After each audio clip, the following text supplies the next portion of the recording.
Hi everyone, thanks for joining me. You're watching In Deep on the Delta. Today we're going to go over a simple worm rig technique, trick, whatever you want to call it. This is it here. And I guarantee you don't see what I'm doing here. One of the things that we're going to talk about is so slight that you're not going to be able to see what I've got going on this rig just by looking at it in this picture. The other thing that I'll be talking about is behind my hand, which you can't see. So you're going to have to watch the video. I'll sit down, I'll spill all the beans. Give me a minute, we'll get the camera set up and we'll show you what's going on.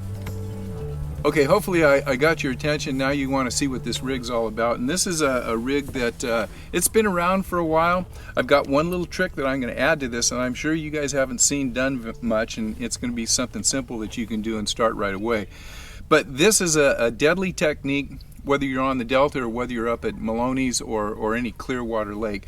It is an especially deadly technique when you are fishing vegetation, subsurface vegetation, whether it's Elodea, hydrilla, whatever it is, coontail. You can fish this through very heavy vegetation. It works great, especially when you have clear water, and also when you have wintertime conditions where the fish aren't real active. So I generally run this on just a standard style medium to medium heavy spinning rod, 2500 reel, 40-pound braid, and then about 6 or 8 feet of either fluoro or if you're using mono, it doesn't make any difference. If conditions are really tough, you might want to go to fluoro, but generally in the Delta I'm using mono.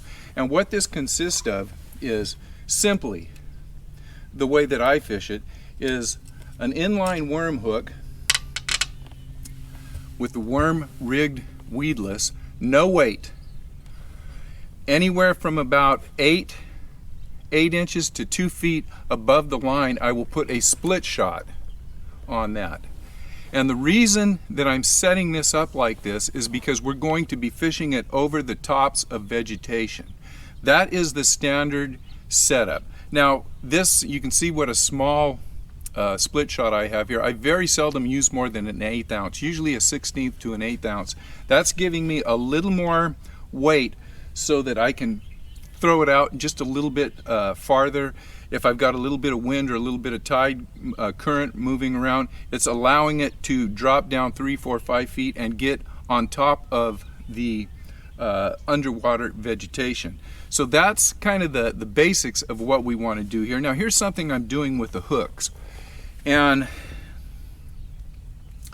this is something that I haven't seen a lot of people do, but I'm going to take this as a standard hook out of the box, and hopefully as I move this around you're going to see that flashing and shining. I don't like that. If you take a look at this hook here, not a whole lot of flash on there. That's because I'm painting the hooks. I have found that when these are in these really shiny hooks, if they are in really clear water, they seem to attract fish, a lot of small fish. Man, that little shine underneath the worm, they come up and they look at it, but it's an attractor, but it's not something that makes them eat. Once they see it, they like to look at it and then they go home. With this, I'm going to take this worm, and the way that I paint these, I just paint them with some matte black or green pumpkin color spray paint, just buy the cheapest stuff that you can. You put a little tape over the eye of the hook and a little tape over the barb and the point, and what you have is a bait now that, and you can do this on your punch baits, everything else. You can see that I didn't paint this one all the way. You're going to see a little bit of shine on it here and there, but what the philosophy of that trick is to keep it from shining. Like, I don't know if you guys can see this right in here, I didn't paint it, and you can see that shine. That's not good. You look up and down the shank in here, there's not a lot of shine. I got to repaint this one, but it's keeping it a lot more natural. The baits that I will use on this, they can be any type of bait you want. I like the floating Z-Man worms. I like the squirrel tail worm that I think Big Bite Baits makes. Something that has a neutral buoyancy so it's not sinking down into the vegetation. So what we'll do is we'll take this spinning rod. It's very important the way that you set the boat up in this too. If I am going to fish in 6 feet of water, I will set my boat, or you set your kayak up in 6 feet of water and fish parallel to the bank. The reason being is especially here in the Delta where we have current, we're going to want to fish in line with the current.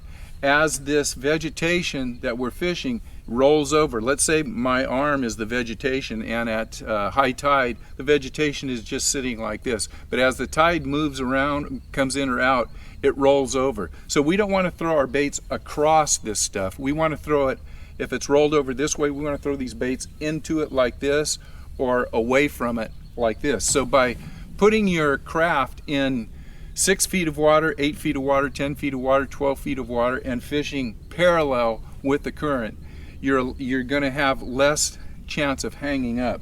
And that's what this is all about, making a long cast, letting this very light weight bring it down and give you some communication with the bait. If you don't have this little weight in here, you don't always have good communication. That's when you're going to find that you're sitting out here and the next thing you know, there's a fish on the line, you reel it in and it's got the thing down in its gullet. You want to be able to feel the fish pick it up and bite it. So this, having a little weight in front of the bait, and again, if you are fishing, you know, sometimes this weight can be 6 inches in front of the worm, it could be a couple feet in front of the worm, just depends on how much you want that worm to float up and stay on top of the vegetation. I like these worms coming over the top of the vegetation and not being weighted enough to sink down into them because they're easier for the fish to find. You can tend to move them a little faster. If you have a T-rig worm, you throw it out and as it's moving to the bottom, a lot of fish are seeing that bait move to the bottom and it may attract them. As it slips down and sinks into the vegetation, the fish that do not see that worm initially hit the water don't know it's down there. So you're fishing it nice and slow. You're not presenting it to as many fish as if you throw this rig, get it out there, make sure it's on top of the vegetation, and as you reel it in slowly, it's not picking up vegetation. So you cover more water, number one, and number two, the fish that may be down in that vegetation, they know what's going on up above it. So as this floats across it, and maybe it comes through some fronds of vegetation, it's going to drop down or it's going to float across them.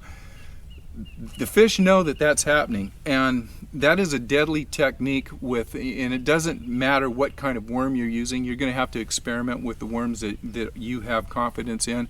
Maybe it's a 4-inch worm, a 6-inch worm, like I say, a squirrel tail worm that has some air pockets in here that keep the bait floating, or a Z-man, whatever it is.